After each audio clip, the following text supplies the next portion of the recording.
Matthew chapter 22.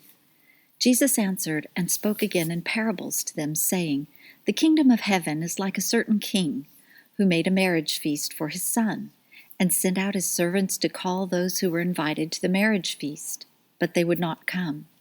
Again he sent out other servants, saying, Tell those who are invited, Behold, I have prepared my dinner. My cattle and my fatlings are killed, and all things are ready. Come to the marriage feast. But they made light of it, and they went their ways, one to his own farm, another to his merchandise, and the rest grabbed his servants and treated them shamefully and killed them. When the king heard that, he was angry and sent his armies, destroyed those murderers, and burned their city. Then he said to his servants, The wedding is ready, but those who were invited weren't worthy. Go therefore to the intersections of the highways, and as many as you may find, invite to the marriage feast. Those servants went out into the highways and gathered together as many as they found, both bad and good. The wedding was filled with guests. But when the king came in to see the guests, he saw there a man who didn't have on wedding clothing, and he said to him, Friend, how did you come in here not wearing wedding clothing? He was speechless. Then the king said to the servants, Bind him hand and foot, take him away and throw him into the outer darkness. There is where the weeping and grinding of teeth will be, for many are called, but few are chosen. Then the Pharisees went and took counsel how they might entrap him in his talk. They sent their disciples to him, along with the Herodians, saying, Teacher, we know that you are honest, and teach the way of God in truth, no matter who you teach, for you aren't partial to anyone. Tell us, therefore, what do you think? Is it lawful to pay taxes to Caesar or not? But Jesus perceived their wickedness and said, Why do you test me, you hypocrites? Show me the tax money. They brought to him a denarius. He asked them, Whose is this image and inscription? They said to him, Caesar's. Then he said to them, Give therefore to Caesar the things that are Caesar's, and to God the things that are God's. When they heard it, they marveled, and left him, and went away. On that day, Sadducees, those who say there is no resurrection, came to him. They asked him, saying, Teacher, Moses said, If a man dies having no children, his brother shall marry his wife and raise up seed for his brother. Now, there were with us 7 brothers. The first married and died, and having no seed, left his wife to his brother. In the same way the second also, and the third, to the 7th. After them all the woman died. In the resurrection, therefore, whose wife will she be of the 7? For they all had her. But Jesus answered them, You are mistaken, not knowing the Scriptures, nor the power of God. For in the resurrection they neither marry nor are given in marriage, but are like God's angels in heaven. But concerning the resurrection of the dead, haven't you read that which was spoken to you by God, saying, I am the God of Abraham, and the God of Isaac, and the God of Jacob? God is not the God of the dead, but of the living. When the multitudes heard it, they were astonished at his teaching. But the Pharisees, when they heard that he had silenced the Sadducees, gathered themselves together. One of them, a lawyer, asked him a question, testing him. Teacher, which is the greatest commandment in the law? Jesus said to him, You shall love the Lord your God with all your heart, with all your soul, and with all your mind. This is the first and great commandment. A second, likewise, is this, You shall love your neighbor as yourself. The whole law and the prophets depend on these 2 commandments. Now while the Pharisees were gathered together, Jesus asked them a question, saying, What do you think of the Christ? Whose son is he? They said to him, Of David.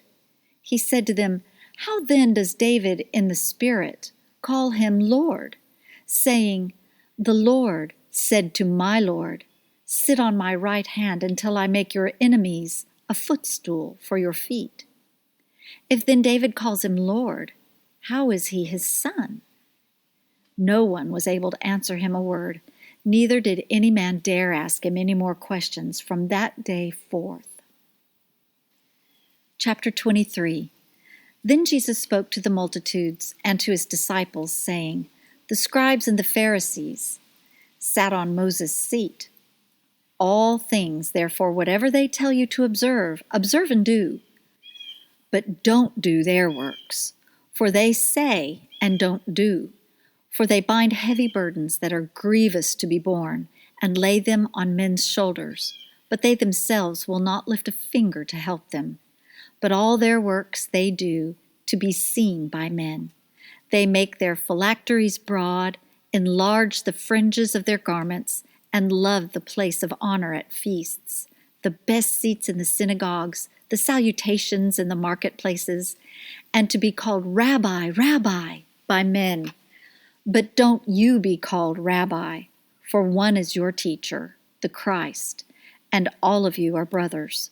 Call no man on earth your father, for one is your Father, he who is in heaven. Neither be called masters, for one is your master, the Christ. But he who is greatest among you will be your servant. Whoever exalts himself will be humbled, and whoever humbles himself will be exalted. Woe to you, scribes and Pharisees, hypocrites! For you devour widows' houses, and as a pretense you make long prayers. Therefore you will receive greater condemnation. But woe to you, scribes and Pharisees, hypocrites! Because you shut up the kingdom of heaven against men, for you don't enter in yourselves, neither do you allow those who are entering in to enter. Woe to you, scribes and Pharisees, hypocrites! For you travel around by sea and land to make one proselyte, and when he becomes one, you make him twice as much a son of Gehenna as yourselves.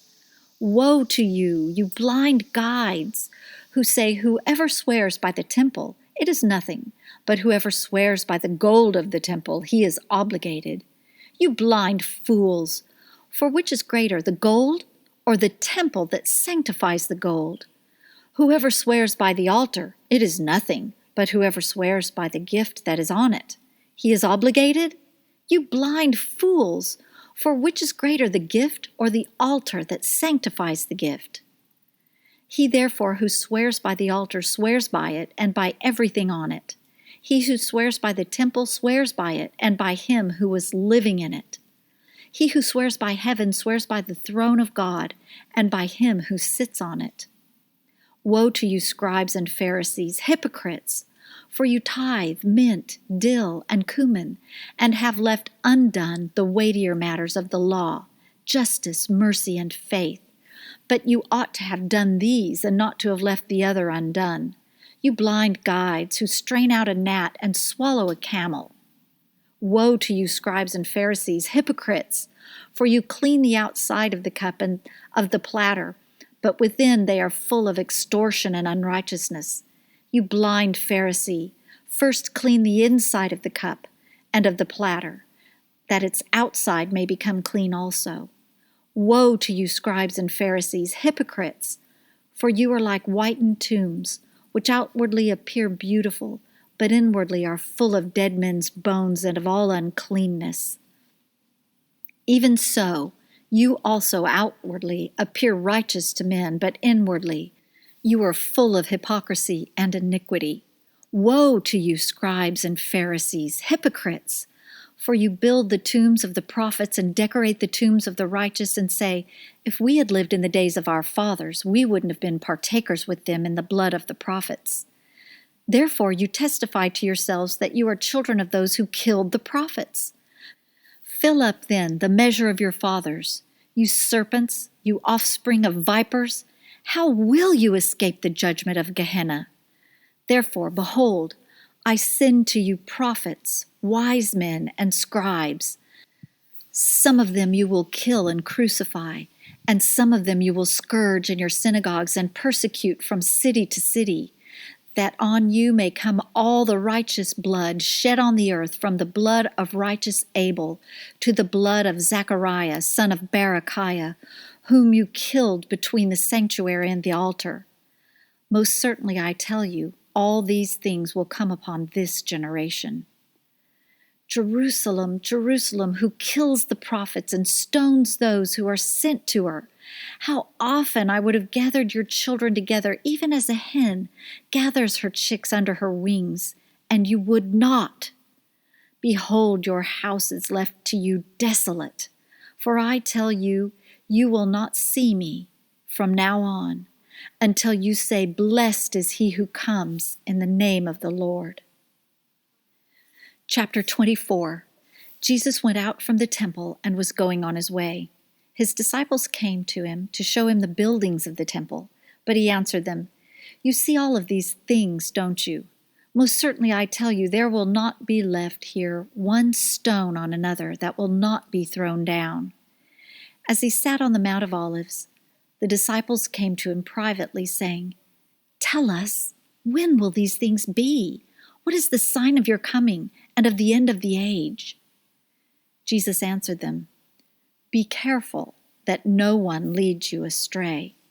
For many will come in my name, saying, I am the Christ, and will lead many astray. You will hear of wars and rumors of wars. See that you aren't troubled, for all of this must happen, but the end is not yet. For nation will rise against nation, and kingdom against kingdom, and there will be famines, plagues, and earthquakes in various places. But all these things are the beginning of birth pains.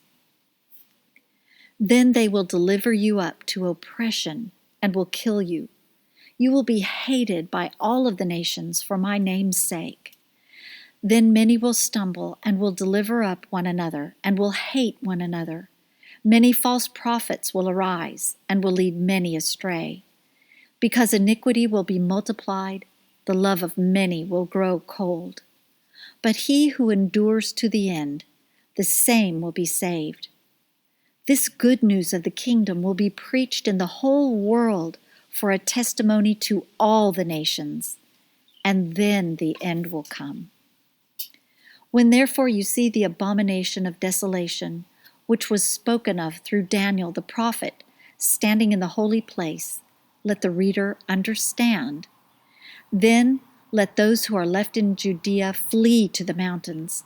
Let him who is on the housetop not go down to take out things that are in his house.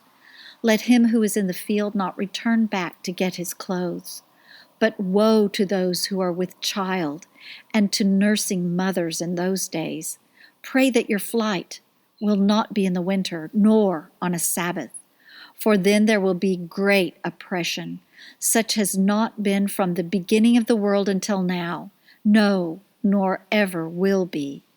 Unless those days had been shortened, no flesh would have been saved. But for the sake of the chosen ones, those days will be shortened. Then if any man tells you, Behold, here is the Christ, or there, don't believe it. For there will arise false Christs and false prophets, and they will show great signs and wonders, so as to lead astray, if possible, even the chosen ones. Behold, I have told you beforehand. If therefore they tell you, Behold, he's in the wilderness, don't go out. Behold, he's in the inner rooms, don't believe it. For as the lightning flashes from the east and is seen even to the west, so will be the coming of the Son of Man. For wherever the carcass is, there is where the vultures gather together. But immediately after the oppression of those days, the sun will be darkened, the moon will not give its light, the stars will fall from the sky, and the powers of the heavens will be shaken. And then the sign of the Son of Man will appear in the sky. Then all the tribes of the earth will mourn, and they will see the Son of Man coming on the clouds of the sky with power and great glory. He will send out his angels with a great sound of a trumpet, and they will gather together his chosen ones from the four winds, from one end of the sky to the other. Now, from the fig tree learn this parable.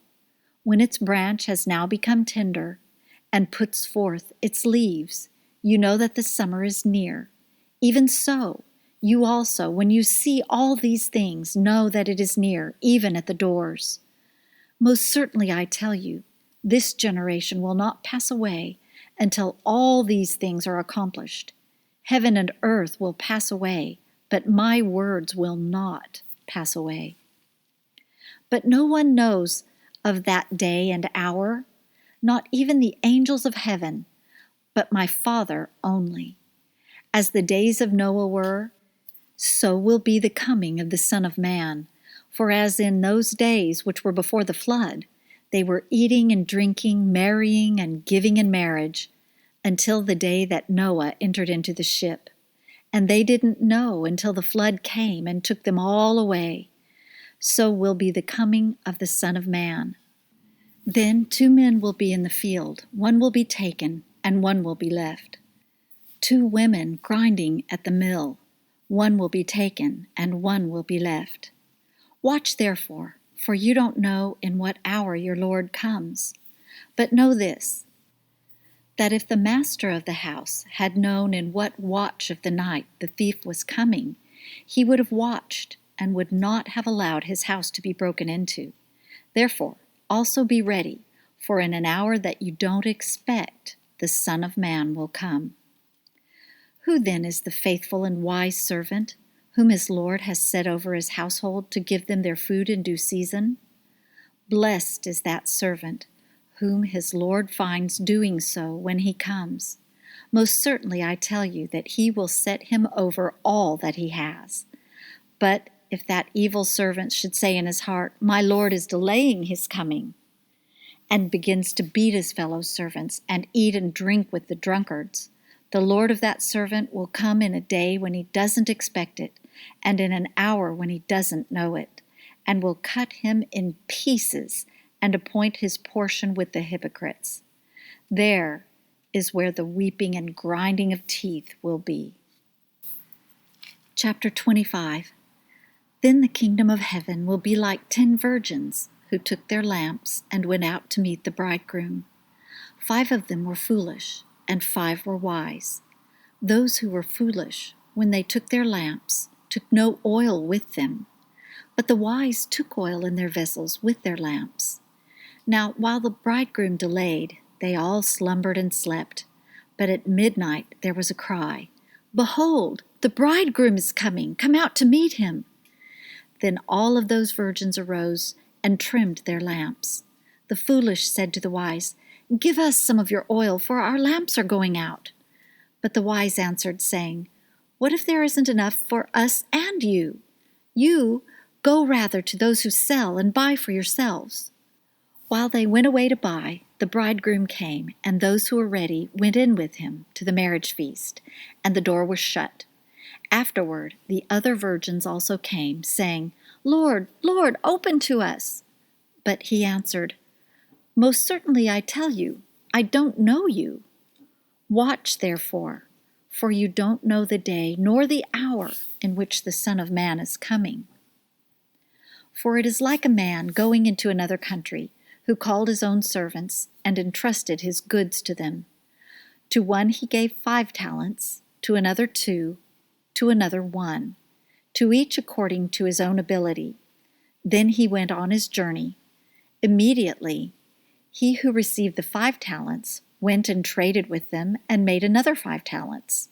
In the same way, he also who got the 2 gained another 2. But he who received the 1 went away and dug in the earth and hid his Lord's money. Now after a long time, the Lord of those servants came and reconciled accounts with them. He who received the 5 talents came and brought another 5 talents, saying, Lord, you delivered to me 5 talents. Behold, I have gained another 5 talents besides them. His Lord said to him, Well done, good and faithful servant. You have been faithful over a few things. I will set you over many things. Enter into the joy of your Lord." He also, who got the 2 talents, came and said, "Lord, you delivered to me 2 talents. Behold, I have gained another 2 talents besides them." His Lord said to him, "Well done, good and faithful servant. You have been faithful over a few things. I will set you over many things. Enter into the joy of your Lord." He also, who had received the 1 talent, came and said, "Lord, I knew that you are a hard man, reaping where you did not sow and gathering where you did not scatter. I was afraid and went away and hid your talent in the earth. Behold, you have what is yours." But his Lord answered him, "You wicked and slothful servant, you knew that I reap where I didn't sow and gather where I didn't scatter. You ought therefore to have deposited my money with the bankers, and at my coming I should have received back my own with interest. Take away therefore the talent from him, and give it to him who has the 10 talents. For to everyone who has will be given, and he will have abundance. But from him who doesn't have, even that which he has will be taken away. Throw out the unprofitable servant into outer darkness, where there will be weeping and gnashing of teeth. But when the Son of Man comes in his glory, and all the holy angels with him, then he will sit on the throne of his glory. Before him all the nations will be gathered, and he will separate them one from another, as a shepherd separates the sheep from the goats. He will set the sheep on his right hand, but the goats on his left. Then the king will tell those on his right hand, "Come, blessed of my Father, inherit the kingdom prepared for you from the foundation of the world. For I was hungry, and you gave me food to eat. I was thirsty, and you gave me drink. I was a stranger, and you took me in. I was naked, and you clothed me. I was sick, and you visited me. I was in prison, and you came to me." Then the righteous will answer him, saying, "Lord, when did we see you hungry and feed you, or thirsty and give you a drink? When did we see you as a stranger and take you in, or naked and clothe you? When did we see you sick or in prison and come to you?" The king will answer them, "Most certainly I tell you, inasmuch as you did it to one of the least of these my brothers, you did it to me." Then he will say also to those on the left hand, "Depart from me, you cursed, into the eternal fire which is prepared for the devil and his angels. For I was hungry, and you didn't give me food to eat. I was thirsty, and you gave me no drink. I was a stranger, and you didn't take me in. Naked, and you didn't clothe me. Sick, and in prison, and you didn't visit me." Then they will answer, saying, "Lord, when did we see you hungry or thirsty or a stranger or naked or sick or in prison and didn't help you?" Then he will answer them, saying, "Most certainly I tell you, inasmuch as you didn't do it to one of the least of these, you didn't do it to me."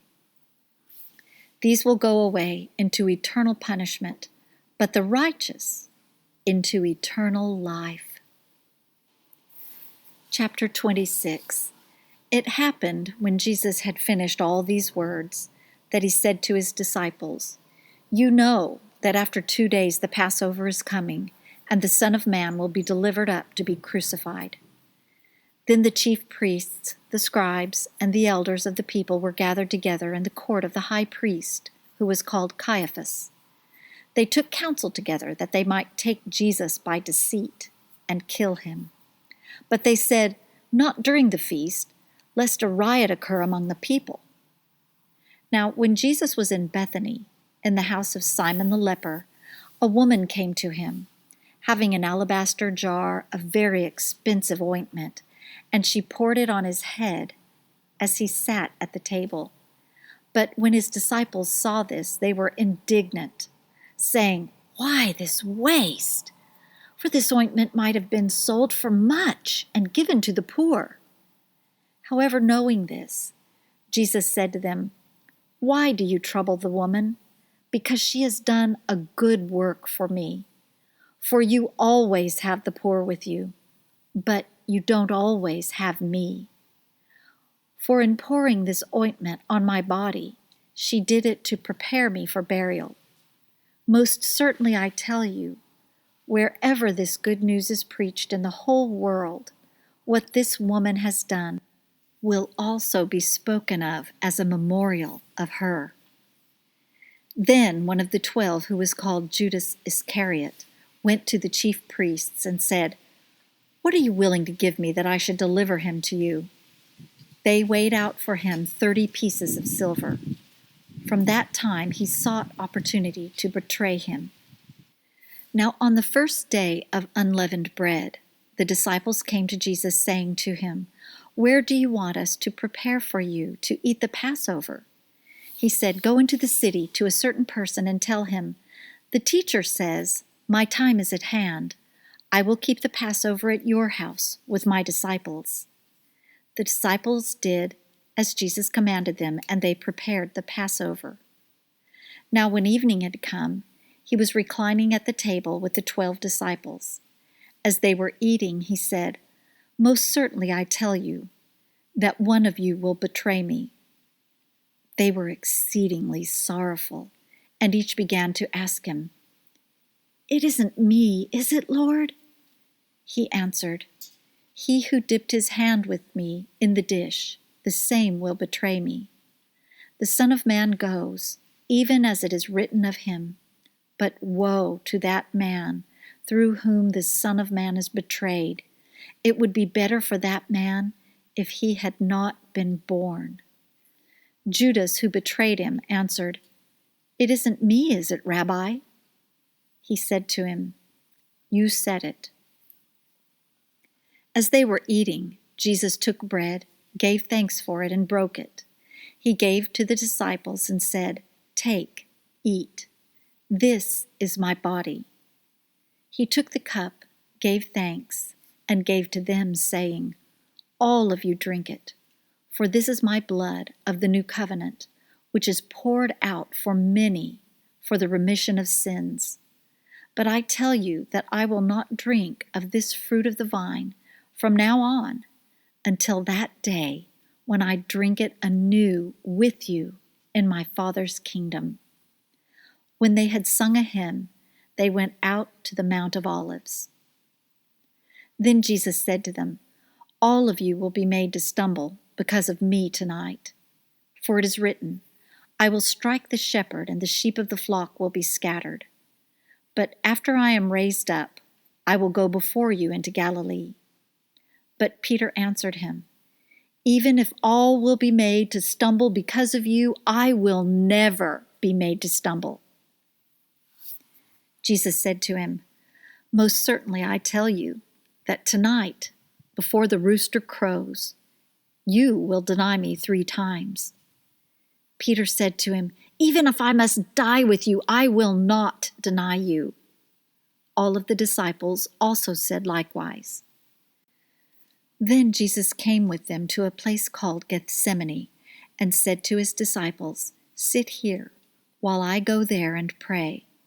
He took with him Peter and the 2 sons of Zebedee, and began to be sorrowful and severely troubled. Then he said to them, "My soul is exceedingly sorrowful, even to death. Stay here and watch with me." He went forward a little, fell on his face, and prayed, saying, "My Father, if it is possible, let this cup pass away from me. Nevertheless, not what I desire, but what you desire." He came to the disciples and found them sleeping, and said to Peter, "What? Couldn't you watch with me for 1 hour? Watch and pray, that you don't enter into temptation. The spirit indeed is willing, but the flesh is weak." Again, a second time he went away and prayed, saying, "My Father, if this cup can't pass away from me unless I drink it, your desire be done." He came again and found them sleeping, for their eyes were heavy. He left them again and went away and prayed a 3rd time, saying the same words. Then he came to his disciples and said to them, "Sleep on now, and take your rest. Behold, the hour is at hand, and the Son of Man is betrayed into the hands of sinners. Arise, let's be going. Behold, he who betrays me is at hand." While he was still speaking, behold, Judas, one of the 12, came, and with him a great multitude with swords and clubs from the chief priests and elders of the people. Now he who betrayed him gave them a sign, saying, "Whoever I kiss, he is the one. Seize him." Immediately he came to Jesus and said, "Hail, Rabbi," and kissed him. Jesus said to him, "Friend, why are you here?" Then they came and laid hands on Jesus and took him. Behold, one of those who were with Jesus stretched out his hand and drew his sword and struck the servant of the high priest and struck off his ear. Then Jesus said to him, "Put your sword back into its place, for all those who take the sword will die by the sword. Or do you think that I couldn't ask my Father, and he would even now send me more than 12 legions of angels? How then would the Scriptures be fulfilled, that it must be so?" In that hour, Jesus said to the multitudes, "Have you come out as against a robber with swords and clubs to seize me? I sat daily in the temple teaching, and you didn't arrest me. But all of this has happened, that the scriptures of the prophets might be fulfilled." Then all of the disciples left him and fled.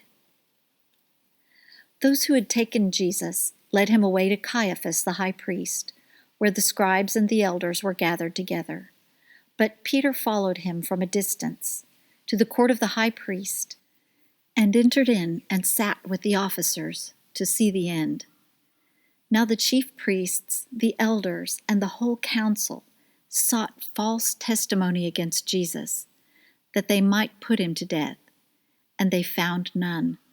Even though many false witnesses came forward, they found none. But at last 2 false witnesses came forward and said, "This man said, 'I am able to destroy the temple of God and to build it in 3 days.'" The high priest stood up and said to him, "Have you no answer? What is this that these testify against you?" But Jesus held his peace. The high priest answered him, "I adjure you by the living God that you tell us whether you are the Christ, the Son of God." Jesus said to him, "You have said it. Nevertheless, I tell you, after this you will see the Son of Man sitting at the right hand of power and coming on the clouds of the sky."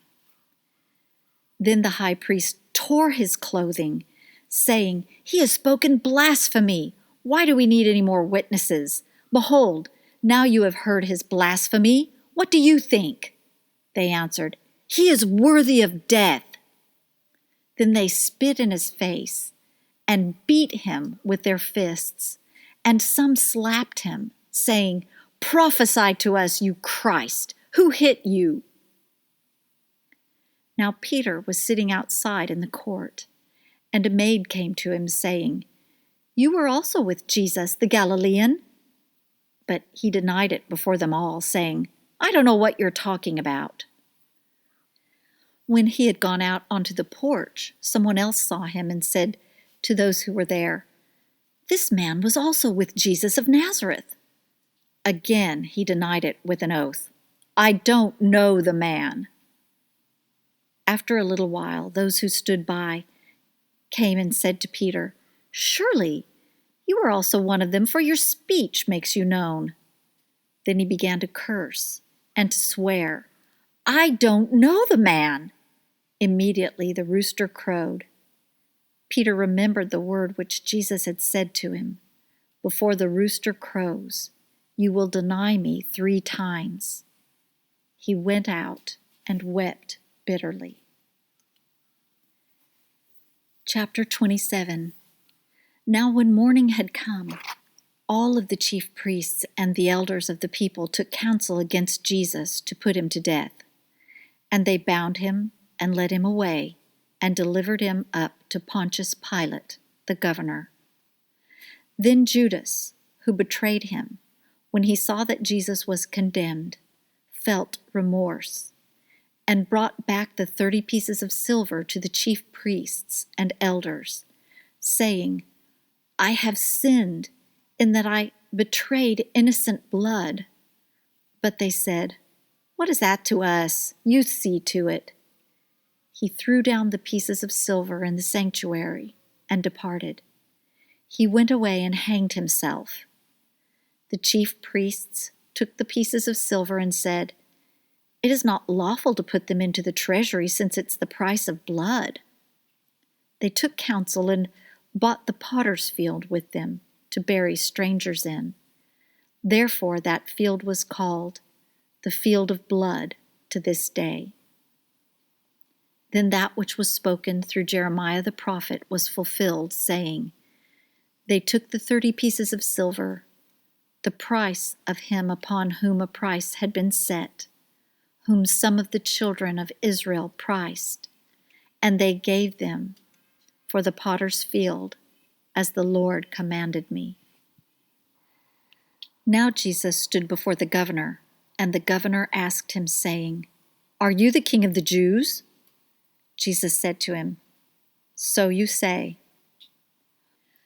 When he was accused by the chief priests and elders, he answered nothing. Then Pilate said to him, Don't you hear how many things they testify against you? He gave him no answer, not even one word, so that the governor marveled greatly. Now at the feast, the governor was accustomed to release to the multitude one prisoner whom they desired. They had then a notable prisoner called Barabbas.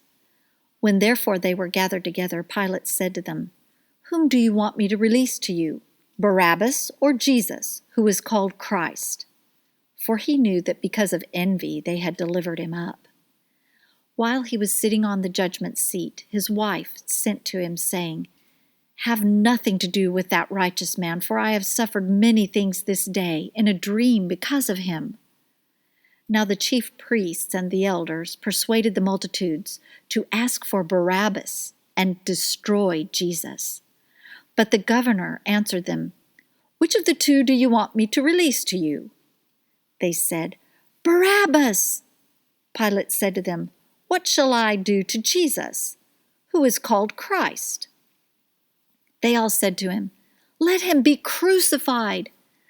But the governor said, Why? What evil has he done? But they cried out exceedingly, saying, Let him be crucified. So when Pilate saw that nothing was being gained, but rather that a disturbance was starting, he took water and washed his hands before the multitude, saying, I am innocent of the blood of this righteous person. You see to it. All the people answered, May his blood be on us and on our children. Then he released to them Barabbas, but Jesus he flogged and delivered to be crucified. Then the governor's soldiers took Jesus into the praetorium and gathered the whole garrison together against him. They stripped him and put a scarlet robe on him. They braided a crown of thorns and put it on his head, and a reed in his right hand, and they kneeled down before him and mocked him, saying, Hail, King of the Jews! They spat on him and took the reed and struck him on the head. When they had mocked him, they took the robe off of him and put his clothes on him and led him away to crucify him. As they came out, they found a man of Cyrene, Simon by name, and they compelled him to go with them, that he might carry his cross. They came to a place called Golgotha, that is to say, the place of a skull. They gave him sour wine to drink, mixed with gall. When he had tasted it, he would not drink. When they had crucified him, they divided his clothing among them, casting lots, and they sat and watched him there. They set up over his head the accusation against him written, This is Jesus, the King of the Jews. Then there were two robbers crucified with him, one on his right hand and one on the left. Those who passed by blasphemed him, wagging their heads and saying, "You who destroy the temple and build it in 3 days, save yourself. If you are the Son of God, come down from the cross." Likewise the chief priests, also mocking with the scribes, the Pharisees, and the elders, said, "He saved others, but he can't save himself. If he is the King of Israel, let him come down from the cross now, and we will believe in him. He trusts in God. Let God deliver him now, if he wants him. For he said, 'I am the Son of God.'" The robbers also who were crucified with him cast on him the same reproach. Now from the 6th hour there was darkness all over the land until the 9th hour. About the 9th hour Jesus cried with a loud voice, saying, "Eli, Eli, lama sabachthani?" That is, my God, why have you forsaken me?" Some of them who stood there, when they heard it, said, "This man is calling Elijah."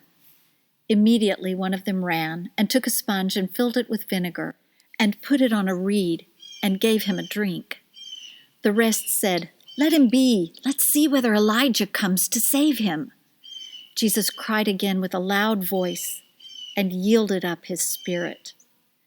Behold, the veil of the temple was torn in two from the top to the bottom. The earth quaked and the rocks were split. The tombs were opened, and many bodies of the saints who had fallen asleep were raised. And coming out of the tombs after his resurrection, they entered into the holy city and appeared to many. Now the centurion and those who were with him, watching Jesus, when they saw the earthquake and the things that were done, feared exceedingly, saying, "Truly, this was the Son of God." Many women were there watching from afar, who had followed Jesus from Galilee, serving him.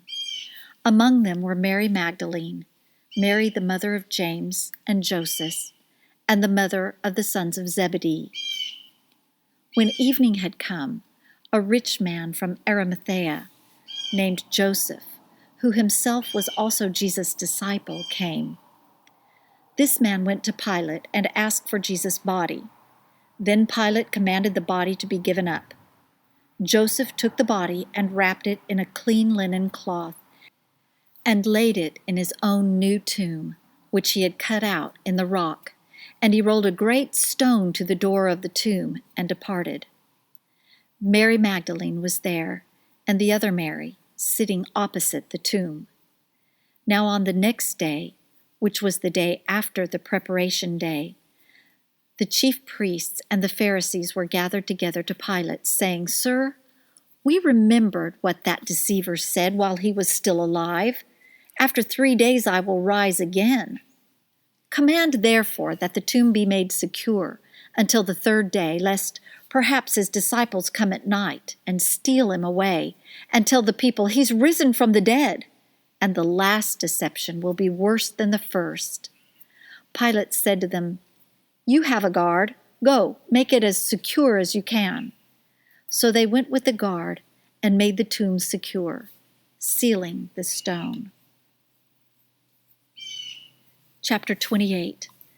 Now after the Sabbath, as it began to dawn on the 1st day of the week, Mary Magdalene and the other Mary came to see the tomb. Behold, there was a great earthquake, for an angel of the Lord descended from the sky and came and rolled away the stone from the door and sat on it. His appearance was like lightning, and his clothing white as snow. For fear of him, the guards shook and became like dead men. The angel answered the women, "Don't be afraid, for I know that you seek Jesus, who has been crucified. He is not here, for he is risen just like he said. Come, see the place where the Lord was lying. Go quickly and tell his disciples, 'He is risen from the dead, and behold, he goes before you into Galilee. There you will see him. Behold, I have told you.'" They departed quickly from the tomb with fear and great joy, and ran to bring his disciples word. As they went to tell his disciples, behold, Jesus met them, saying, "Rejoice!" They came and took hold of his feet and worshipped him. Then Jesus said to them, "Don't be afraid. Go tell my brothers that they should go into Galilee, and there they will see me." Now, while they were going, behold, some of the guards came into the city and told the chief priests all the things that had happened. When they were assembled with the elders and had taken counsel, they gave a large amount of silver to the soldiers, saying, "Say that his disciples came by night and stole him away while we slept. If this comes to the governor's ears, we will persuade him and make you free of worry." So they took the money and did as they were told. This saying was spread abroad among the Jews and continues until this day. But the 11 disciples went into Galilee, to the mountain where Jesus had sent them. When they saw him, they bowed down to him, but some doubted. Jesus came to them and spoke to them, saying, "All authority has been given to me in heaven and on earth. Go and make disciples of all nations, baptizing them in the name of the Father and of the Son and of the Holy Spirit, teaching them to observe all things that I commanded you. Behold, I am with you always, even to the end of the age." Amen. This is the reading of the book of Matthew. Praise be to God, the Son Jesus Christ, and the Holy Spirit. Amen.